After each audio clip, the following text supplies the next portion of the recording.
Hey guys, so today I have with me the EPZ K5 Hybrid IEM monitors. Now this has got a lot of things going for itself and also a few things that have come under my observation that might not make it very suitable for everyone. So let's talk about that.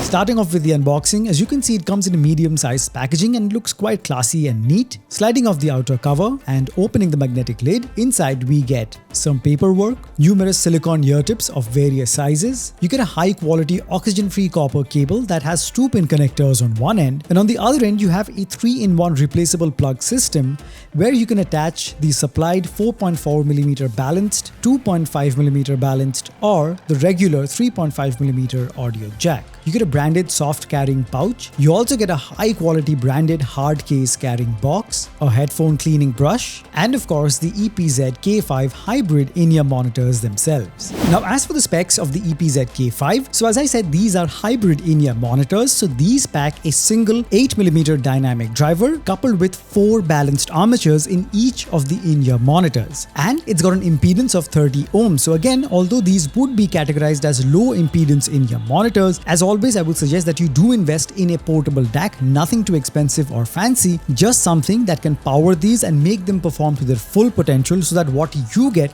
is just the highest quality audio possible. So the one that I personally use and some other options will be left in the description below. Now the build quality is something that deserves special mention because they are exquisite. It's really premium. On the faceplate you've got something they call stabilized wood and you have very high quality resin all around. Now you get these in different colorways. I've got the black one which looks quite stealthy and subdued, but then you have other more funky color options as well which you can choose from. I love this. I love the particular feel of this IEM monitor. No jagged edges, very nice finish, very ergonomic, sits very comfortably and snug in my ear, and there was no ear fatigue even for long listening sessions. Now the cable quality of the K5 is something that I'm not happy with. It kind of feels flimsy, so they might be packing good cable inside, but I wish it was braided cable or something a bit more thick. For its asking price, the cables don't feel as good. Okay, now let's get into the main thing, which is the audio quality. How did it perform in my testing? So you guys know, if you're an existing viewer, I judge these IEM monitors based on how they produce the 3 main frequencies that broadly make up any sound that you hear: the highs,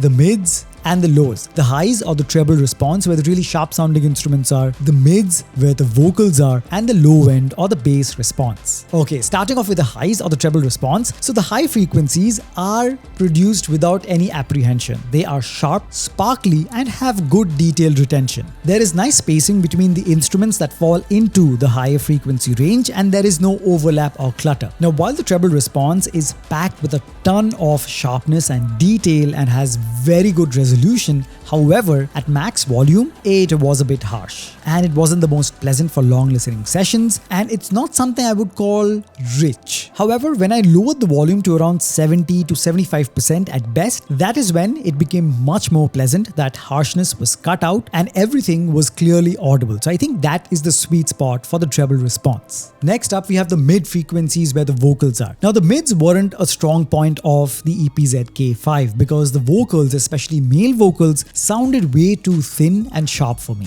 The upper mids are pushed forward to the point where the vocals sound shouty, so it does get unpleasant, it gets thin, and it takes away that natural tonality and depth and warmth in the vocals. Now this lack of warmth and depth is what affects male vocals the most, and they don't sound natural or organic. Stringed instruments like guitars do sound good. There is good detail retention, there is good spacing between them. It doesn't, however, have that natural flair to them, and the reason is because, again, this also lacks the warmth, and that takes away that full rich rendition of stringed instruments. So the mids do an okay job. They're not bad by any means, but there is a lot of room for improvement. And finally, we have the low end of the bass response. Now the bass response is evidently mid-bass heavy, so you get a lot of that mid-bass slam and thump. It is also well textured and packs quite a punch. The bass response is clean, it is round, it doesn't distort at any volume, and it also didn't interfere with the highs or mids. Now although I wouldn't hand the EPZ K5 to a bass head because the bass, while full and rich, it's not exaggerated. that a bass head usually wants. However, I really enjoyed how it does a very nice job at complementing the track, making it sound full and immersive, and overall the bass response is something that I was really happy with.